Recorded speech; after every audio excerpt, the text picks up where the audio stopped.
Então vamos ver agora o cálculo do calor latente. O que é o calor latente? É um calor que está relacionado com a quantidade de calor necessária para fazer uma substância mudar de estado.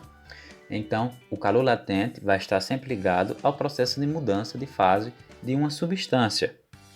Ele não envolve temperatura, uma vez que as mudanças de estado ocorrem a temperatura constante. A gente viu nas curvas de aquecimento que quando a substância está mudando de estado, a temperatura permanece constante, então aí a temperatura não vai entrar no cálculo desse calor. Como é que então a gente vai calculá-lo? A partir da seguinte fórmula: Q é igual a M vezes L, onde Q é a quantidade de calor que você quer calcular, M é a massa da substância e L é o calor latente, cujos valores devem ser pesquisados em tabelas.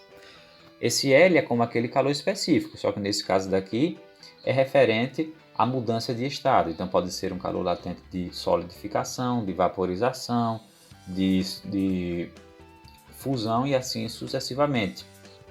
E na maioria dos casos a gente vai precisar consultar o valor desse calor em uma tabela, então não devemos nos preocupar em estar decorando calores latentes de nenhuma substância.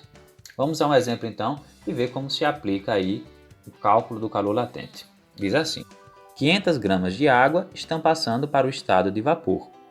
Sabendo que o calor de vaporização da água é de 540 calorias por grama, qual a quantidade de calor necessária para que ela complete sua vaporização?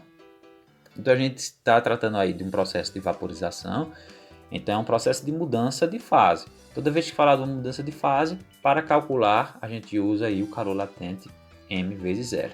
Então a gente precisa da massa da substância, que aparece aqui, que é a própria água, vale 500 gramas.